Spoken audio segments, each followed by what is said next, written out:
നമസ്കാരം. മലയാളി വാർത്തയിലേക്ക് സ്വാഗതം. തിരുവനന്തപുരം രാജ്യാന്തര വിമാനത്താവളത്തിലെ ഇമിഗ്രേഷൻ ഇന്റലിജൻസ് ബ്യൂറോ ഉദ്യോഗസ്ഥ ആത്മഹത്യ ചെയ്യാൻ കാരണം പ്രണയ നൈരാശ്യമെന്ന വിലയിരുത്തലിൽ തന്നെയാണ് പോലീസ് അന്വേഷണം മുൻപോട്ട് കൊണ്ടുപോകുന്നത്. ഇനി എന്താണ് പ്രശ്നം? ഇപ്പോൾ ഒരു ആത്മഹത്യയിലേക്ക് 24 വയസ്സുള്ള മേഘയെ നയിച്ച കാരണം എന്തെന്ന് കണ്ടെത്തുകയാണ് പോലീസിന്റെ ലക്ഷ്യം.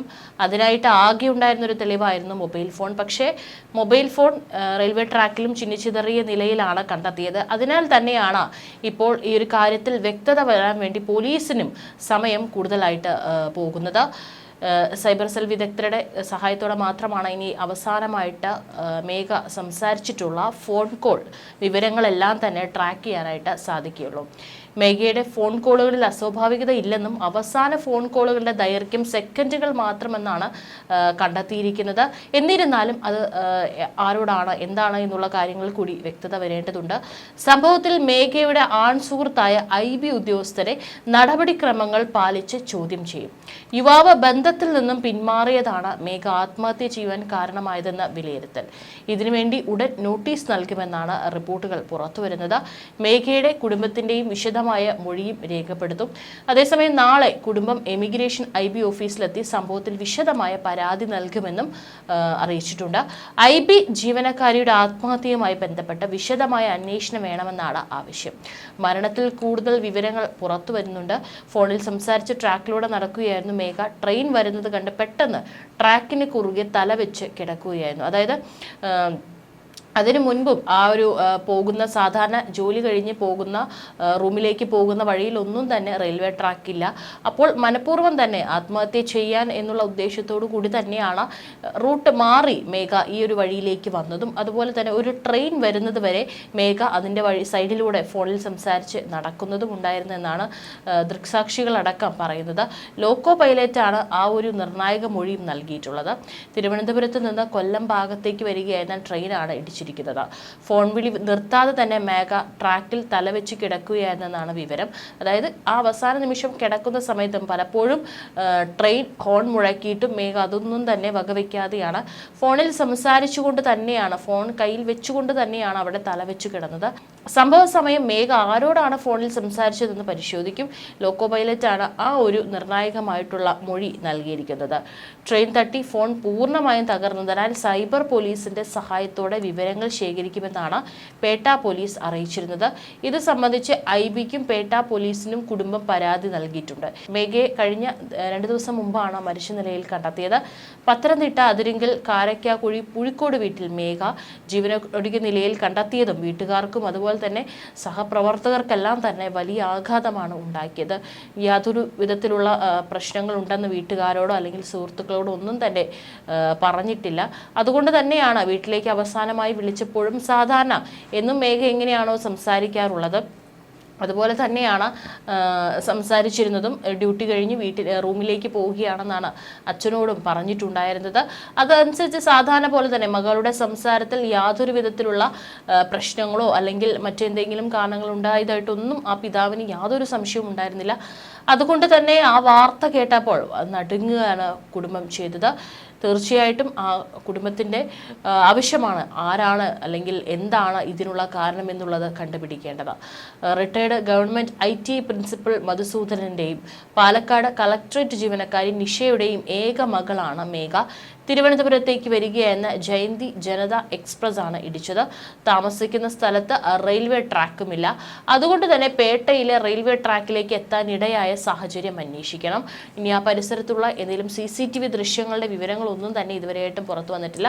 തീർച്ചയായിട്ടും റെയിൽവേ സ്റ്റേഷന്റെ ഭാഗമൊക്കെ ആയതിനാൽ തന്നെ അവിടെ സമീപത്തുള്ള കടകളിലും മറ്റും CCTV ദൃശ്യങ്ങൾ ഉണ്ടാകാനുള്ള സാധ്യതയുണ്ട്. പക്ഷേ ഇതുവരെയായിട്ടും ഒന്നും മേഘ നടന്നു വരുന്നതായിട്ട് കാണിക്കുന്ന ദൃശ്യങ്ങളോ അല്ലെങ്കിൽ ഈ പറയുന്ന പോലെ മേഘയെ എന്താണ് അവിടേക്ക് എത്തിക്കാനുള്ള കാരണം എന്നുള്ളതിൽ മറ്റാരെങ്കിലും അവിടെ കാത്തു നിന്നിരുന്നോ എന്നുള്ള കാര്യങ്ങളൊക്കെ തന്നെ പോലീസും സംശയം ഉന്നയിക്കുന്നുണ്ട്. പക്ഷേ അതിനെല്ലാം തന്നെ ഉറപ്പിക്കുന്ന രീതിയിലുള്ള തെളിവുകൾ ലഭിച്ചിട്ടില്ല. ഈ പറയുന്ന CCTV ദൃശ്യങ്ങളൊന്നും തന്നെ ഇതുവരെയായിട്ടും പുറത്തു വന്നിട്ടില്ല. ട്രാക്കിലൂടെ മൊബൈൽ ഫോണിൽ സംസാരിച്ചു കൊണ്ട് പോവുകയായിരുന്നു എന്നാണ് അറിഞ്ഞത്. ആരാണ് മൊബൈൽ ഫോൺ വിളിച്ചത്, ആരുമായാണ് സംസാരിച്ചത് എന്നീ കാര്യങ്ങളും അന്വേഷിക്കണമെന്നാണ് അച്ഛൻ മധുസൂദനൻ പറഞ്ഞിരിക്കുന്നത്. സംഭവത്തിൽ പ്രത്യേക അന്വേഷണം അന്വേഷണം നടത്തുമെന്ന് IB അറിയിച്ചതായി മേഘയുടെ ബന്ധുക്കൾ പറഞ്ഞിട്ടുണ്ട്. മേഘ ഫോറൻസിക് സയൻസ് പഠന പരിശീലനത്തിന്റെ ഭാഗമായി പഞ്ചാബിൽ പോയപ്പോൾ മലപ്പുറം സ്വദേശിയായ യുവാവുമായി അടുപ്പത്തിലായിരുന്നു. ആദ്യം വീട്ടുകാർ ഇതിനെ ശക്തമായി എതിർത്തു. പിന്നീട് മേഘയുടെ ഇഷ്ടത്തിന് വഴങ്ങി അത് അംഗീകരിച്ചിരുന്നു. ഈ പ്രണയത്തിൽ നിന്ന് യുവാവ് പിന്മാറിയതാകാം മേഘയുടെ മരണത്തിന് കാരണമെന്ന് സംശയിക്കുന്നതായി ബന്ധുക്കൾ പറഞ്ഞു. തെളിവാകേണ്ട മേഘയുടെ മൊബൈൽ ഫോൺ അപകടത്തിൽ തകർന്നിട്ടുമുണ്ട്. ഫോറൻസിക് സയൻസിൽ മികച്ച വിജയം നേടിയാണ് 24-ാം വയസ്സിൽ തിരുവനന്തപുരം വിമാനത്താവളത്തിലെ IB വിഭാഗത്തിൽ മേഘ ജോലിയിൽ പ്രവേശിച്ചത്. ജോലിയിൽ നിന്ന് അവധിയെടുത്ത് IAS പോകുന്നതിനുള്ള ആലോചനകൾ നടക്കുന്നതിനിടെയാണ് മേഘ ദുരൂഹതകൾ ബാക്കിയായി യാത്രയായത്. കൂടൽ കാരക്കാക്കുഴി പൂഴിക്കോട് റിട്ടയർഡ് അധ്യാപകൻ മധുസൂദനന്റെയും കളക്ടറേറ്റ് ജീവനക്കാരി നിഷ ചന്ദ്രന്റെയും മകളാണ് മേഘ. മേഘയ്ക്ക് ആത്മഹത്യ ചെയ്യേണ്ട സാഹചര്യമുള്ളതായി അറിയില്ലെന്നും വിശദമായ അന്വേഷണം നടത്തണമെന്നാണ് കുടുംബത്തിന്റെയും ആവശ്യം. വരും ദിവസങ്ങളിൽ വീട്ടുകാരുടെയും സഹപ്രവർത്തകരുടെയും മൊഴിയെടുത്ത ശേഷം കൂടുതൽ നടപടികളിലേക്ക് കടക്കുമെന്നാണ് പേട്ട പോലീസ് അറിയിച്ചിരിക്കുന്നത്. മരണത്തിന് തൊട്ടു മുൻപുള്ള മേഘയുടെ കോൾ ലിസ്റ്റുകൾ ശേഖരിച്ചിട്ടുണ്ട്. കൂടുതൽ അന്വേഷണത്തിന് സൈബർ പോലീസിന്റെ സഹായവും തേടിയിട്ടുണ്ട്. കൊച്ചിയിൽ ജോലി ചെയ്യുന്ന IB ഉദ്യോഗസ്ഥനായ മലപ്പുറം സ്വദേശിയുമായ മേഘയ്ക്ക് സൗഹൃദമുണ്ടായിരുന്നെന്ന് വിവരം ലഭിച്ചിട്ടുണ്ട്. ഇയാളെക്കുറിച്ചും അന്വേഷിക്കുന്നുണ്ട്. പഞ്ചാബിൽ പരിശീലനത്തിനിടെയാണ് ഇരുവരും സൗഹൃദത്തിലായത്. നെടുമ്പാശ്ശേരിയിലെ ഈ ഉദ്യോഗസ്ഥനുമായി ബന്ധപ്പെട്ട നിർണായക വിവരങ്ങൾ കോൾ ലിസ്റ്റ് പരിശോധനയിൽ പോലീസിന് കിട്ടിയിട്ടുമുണ്ട്. സംഭവ ദിവസം രാവിലെ ഡ്യൂട്ടി കഴിഞ്ഞ് താമസ സ്ഥലത്തേക്ക് പോകുകയാണെന്നും പറഞ്ഞ് മകൾ വിളിച്ചിരുന്നതായി അച്ഛൻ മധുസൂദനൻ പറഞ്ഞു. ഓഫീസിന് സമീപം ചാക്കയിലെ ഹോസ്റ്റലിലാണ് അവൾ താമസിച്ചിരുന്നത്. അവിടേക്ക് റെയിൽവേ പാതയില്ല. റെയിൽവേ ട്രാക്ക് ഉള്ളിടത്തേക്ക് പോകണമെങ്കിൽ എന്തോ ദുരൂഹതയുണ്ടെന്നും അദ്ദേഹം പറഞ്ഞു. ജോലി സ്ഥലത്ത് അവൾക്ക് പ്രത്യേകിച്ച് പ്രശ്നങ്ങളൊന്നും ഉള്ളതായി വീട്ടിൽ പറഞ്ഞിട്ടില്ല.